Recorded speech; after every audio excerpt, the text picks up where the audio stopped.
kita belum punya infrastruktur yang monumental gitu ya, karena kita eh, pusat pemerintahan kita masih berada di kota. Jadi Mojokerto itu ada kota, ada kabupaten, dan ketika nanti saya diberi amanah oleh Allah untuk memimpin kabupaten ini, maka saya akan berusaha untuk memindahkan pusat pemerintahan Kabupaten Mojokerto ini dari kota menuju kabupaten. Dan ini pasti akan eh, berimbas atau berefek sangat positif untuk pengembangan ekonomi, investasi, dan seterusnya.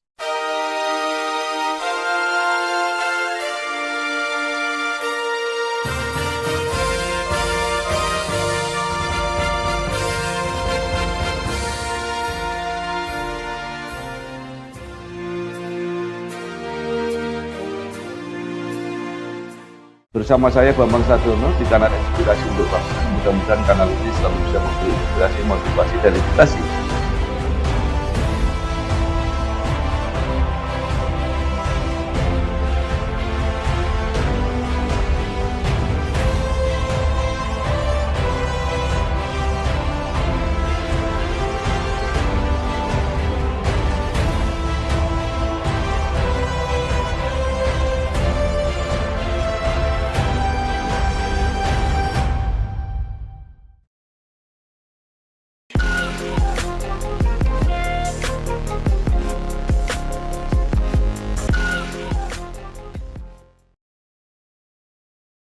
Assalamualaikum warahmatullahi wabarakatuh. Waalaikumsalam warahmatullahi wabarakatuh. Bersama saya Bambang Sadiono di kanal Inspirasi untuk Bangsa. Mudah-mudahan kanal ini selalu bisa memberi inspirasi, motivasi, dan edukasi.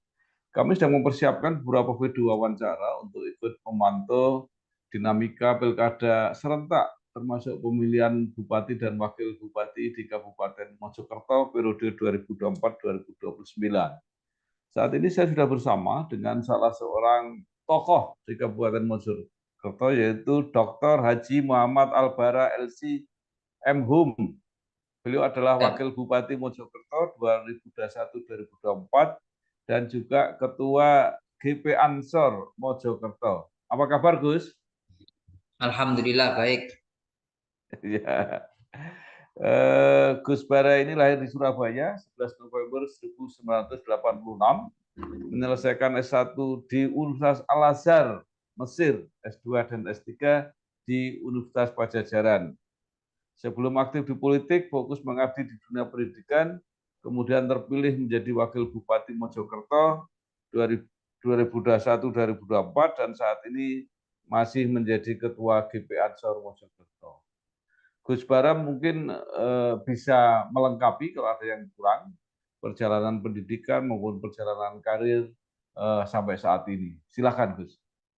Kalau pendidikan eh, misal dari SD ya, dari SD, SMP, SMA, eh, saya semuanya di pesantren semua. SD saya di Pasuruan, di Nurul Kudus, SMP, SMA di Amanatul Ummah. Setelah lulus dari Amanatul Ummah, saya ke Mesir menyelesaikan S1, terus sempat kuliah S2 namun sampai diploma karena diminta orang tua untuk kembali ke Indonesia untuk bantu-bantu pesantren, sehingga tidak sempat menulis tesis untuk S2 di Mesir. Terus kemudian saya berkenalan dengan dosen Pajajaran, terus diminta untuk kuliah di sana, dan saya menyelesaikan S2, S3 di Universitas Pajajaran. Dan pernah juga eh, pendidikan secara itu formal ya, non formalnya pernah juga pesantren di Langitan, Tuban, pernah juga di Al-Khazini, Buduran, Sidoarjo. Gini dari pesantren ke pesantren lah. Ya, baik. Nah, kemudian menjabat di pemerintahan sebagai wakil bupati, apa kesan pengalaman yang menarik ketika menjabat sebagai wakil bupati?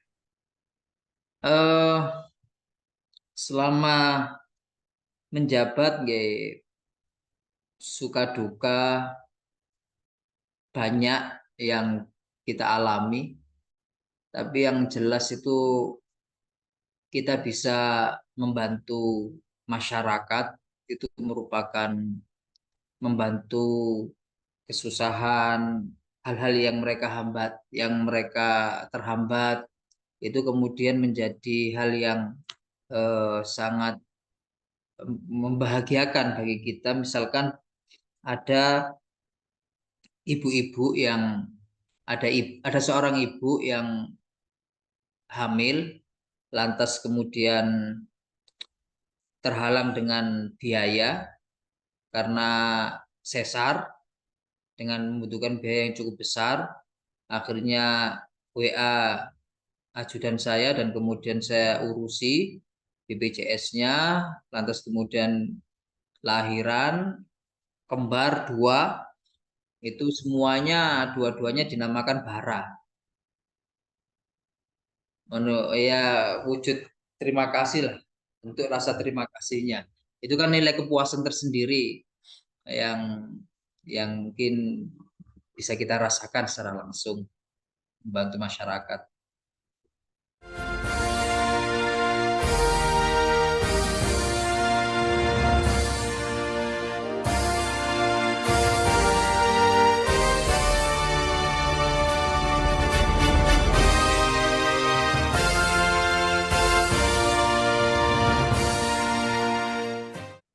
Baik, Gus, sebentar lagi ada proses pemilihan pilkada, pemilihan bupati dan wakil bupati. Ya, Nah, apakah rencana ke depan ini tetap berpangsangan dengan bupati petahana ini, atau Gus Bara mempersiapkan diri juga untuk mencalonkan sebagai bupati? ya. Jadi untuk pilkada serentak 2024 ini, insya Allah saya akan maju sendiri. Dan ini juga permintaan banyak masyarakat untuk kemudian saya mencalonkan diri menjadi calon bupati di pilkada 2024 kali ini. Ya, nah untuk mencalonkan diri pasti harus ada dukungan dari partai politik atau gabungan partai politik, kecuali kalau akan nyalon perseorangan. Nah, apakah sekarang sudah mulai ada partai politik yang meminta Gus Bara supaya bersedia dicalonkan?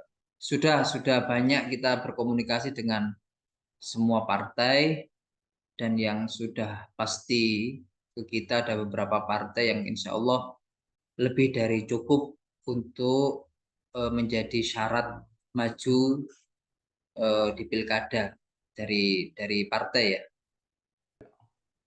Nah, eh, Gus Bara saya sudah wawancara dengan ketua Partai Demokrat, memang mereka menyatakan seperti itu, artinya mencalonkan Gus Bara dengan banyak partai yang lain.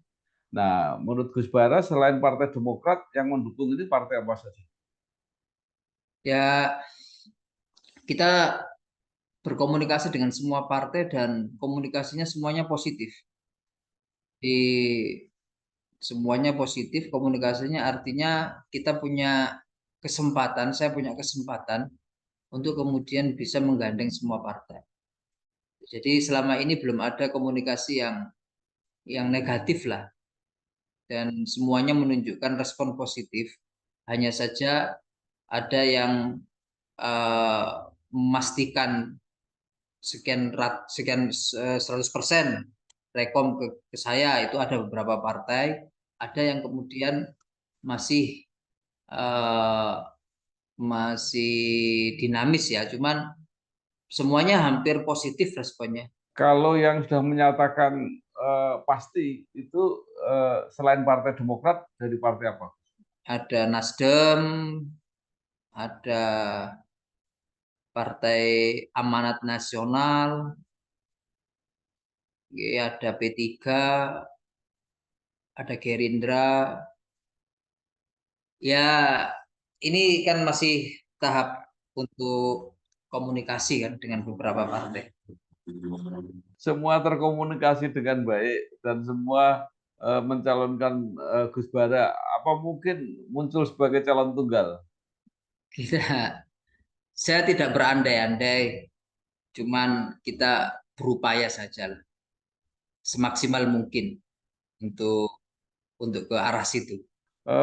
Ketika Gus Bara maju sendiri sebagai calon bupati, pasti akan berhadapan dengan incumbent sekarang.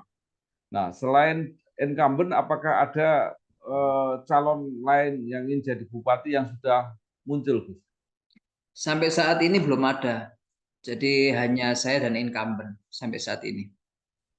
Jadi berarti hanya dua calon ini yang paling potensial. Nah, bagaimana komunikasi Gus Bara dengan Bupati incumbent ketika menyatakan atau mulai merencanakan akan nyalon sendiri? Sebenarnya ini kan apa ya? Saya juga jadi dulu pas kita maju di pilkada sebelumnya 2020 itu 2021 itu pasangan saya bupati itu menyatakan saya ini hanya satu periode, Gus. Jadi insya Allah tahun depan untuk pilkada depan saya tidak akan mencalonkan lagi. Dan itu disampaikan ke saya berulang-ulang tidak hanya di hadapan saya, tapi kemudian di hadapan masyarakat juga begitu. Rekam jejak digital juga ada. Artinya saya tidak menyalahi aturan apapun ketika kemudian apa namanya ketika kemudian saya maju sendiri dan itu kan pernyataan beliau sendiri. Terus lantas kemudian beliau pada pilkada ini maju ya itu kan ya urusan beliau sendiri.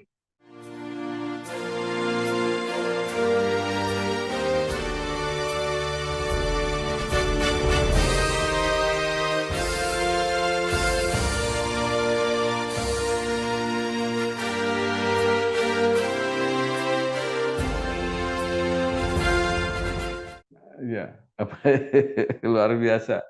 Nah, sudah menjadi wakil bupati, jadi berarti sudah tahu persis persoalan-persoalan yang dihadapi Kabupaten Mojokerto. Jadi menurut Gus Bara, apa yang harus dikerjakan yang selama ini belum sempat dikerjakan nanti pada seandainya Gus Bara yang terpilih menjadi bupati? Ya, ada banyak hal antara lain adalah peningkatan sumber daya manusia Kabupaten Mojokerto. Kita tahu bahwasanya tantangan ke depan di 2045 Indonesia menuju Indonesia Emas itu yang paling signifikan, yang paling urgent itu adalah pengembangan sumber daya manusia. Dan kita harus mampu masyarakat Kabupaten Mojokerto pada tahun itu mampu untuk masyarakat kita, generasi muda kita bersaing di di kancah global dan itu harus kita persiapkan eh, mulai saat ini. Sumber daya manusia itu antara lain kemudian memajukan di bidang pendidikan, kesehatan, ekonomi, dan saya kira infrastruktur cukup baik Kabupaten Mojokerto, tapi itu hanya berkisar pada jalan. Kita tidak kita belum punya infrastruktur yang monumental gitu ya, karena kita eh, pusat pemerintahan kita masih berada di kota, jadi Mojokerto itu ada kota, ada kabupaten, dan ketika nanti saya diberi amanah oleh Allah untuk memimpin kabupaten ini, maka saya akan berusaha untuk memindahkan pusat pemerintahan Kabupaten Mojokerto ini dari kota menuju kabupaten. Dan ini pasti akan eh, berimbas atau berefek sangat positif untuk pengembangan ekonomi, investasi, dan seterusnya. Ya, menarik Gus, ini pemindahan ibu kota kabupaten. Kemana Eh, kira-kira akan dipindahkan? ya kurang tahu kan itu harus dibahas Oh, dengan DPR ya lokasinya. ya. Jadi belum ada gambaran kemana akan pindah itu. belum ada, cuma dulu pernah ada wacana pemindahan pusat pemerintahan itu lokasinya di Mojosari, dan itu kan memang harus apa ya, dirapatkan dengan anggota dewan terkait dengan lokasi pemindahan. Ini pilkada kan serentak, ada pemilihan bupati, wali kota, tapi juga ada pemilihan gubernur. Nah, apakah pemilihan gubernur itu juga berpengaruh terhadap pemilihan di kabupaten kota, khususnya di Kabupaten Mojokerto? Uh, saya kira kalau ada pengaruhnya mungkin tidak signifikan, ada mungkin pengaruhnya tapi tidak signifikan karena ini pilkadanya serentak seluruh Indonesia Raya. Maka kemudian yang sibuk itu bukan hanya satu dua kabupaten, tapi se-Indonesia Raya kabupaten ini sibuk semua, gubernur-gubernurnya. Oleh karena itu kelihatannya akan memikirkan nasibnya sendiri-sendiri kelihatannya. Enggak, artinya kalau misalnya Gus Bara juga punya preferensi calon di provinsi, kan kampanyenya sekalian. Jadi ini di kabupaten memilih saya, di provinsi memilih ini calon yang kita dukung. Mungkin nggak itu terjadi? Ya, kita harus lihat situasi. Jika kemudian akan berimbas dengan perolehan suara kita kan ya juga eh, ya akan ketika berimbas secara langsung di perolehan suara kita kan kita juga harus berpikir ulang.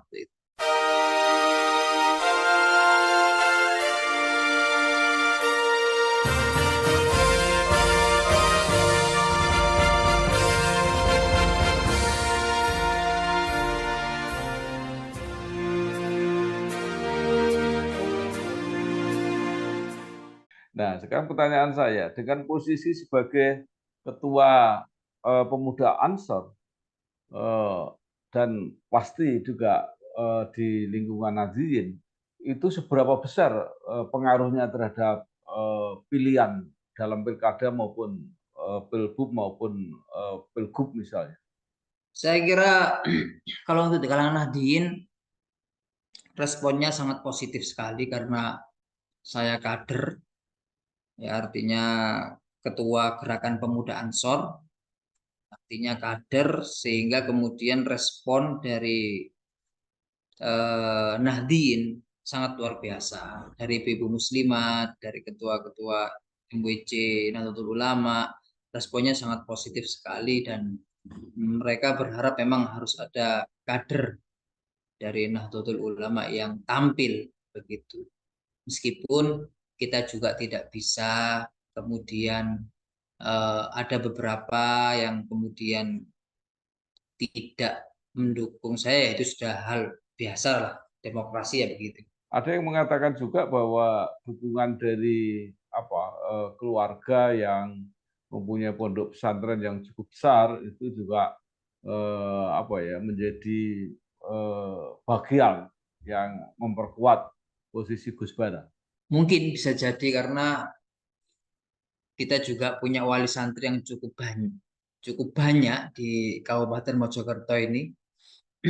Wali santri kita menyebar di seluruh kecamatan di Kabupaten Mojokerto.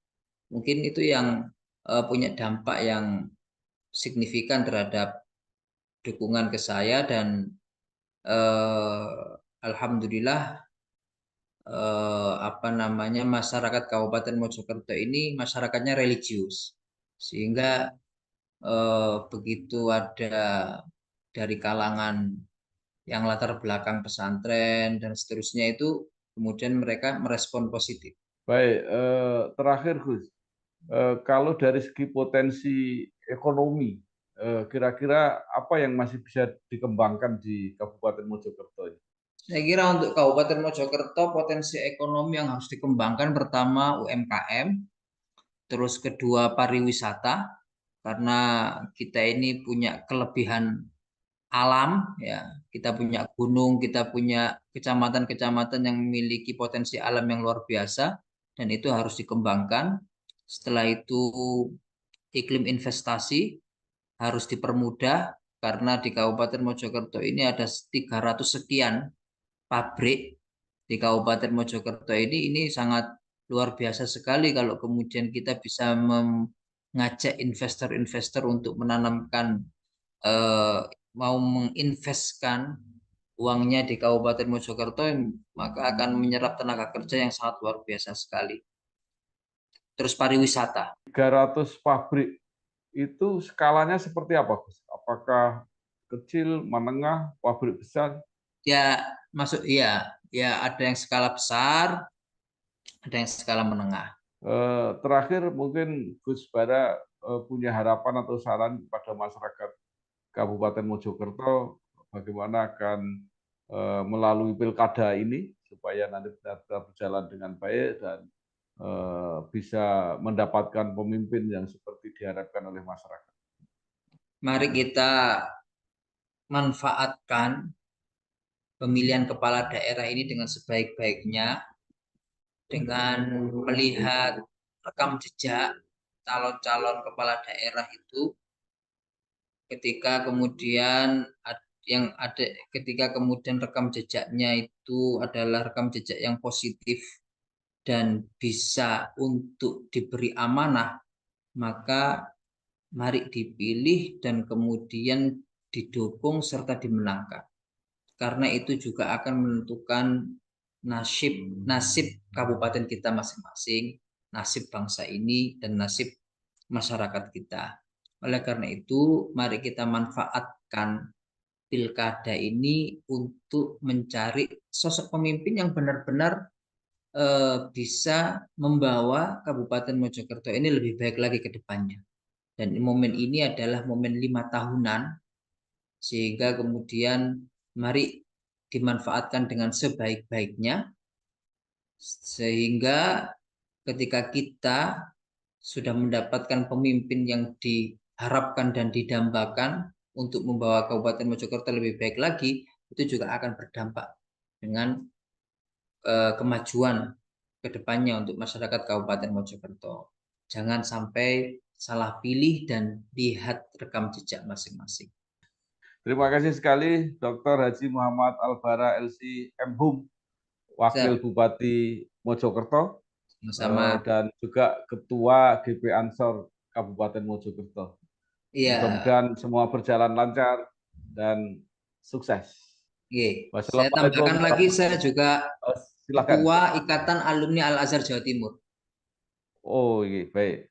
Jadi sekali lagi terima kasih Gus, sukses. Wassalamualaikum warahmatullahi wabarakatuh. Waalaikumsalam warahmatullahi wabarakatuh.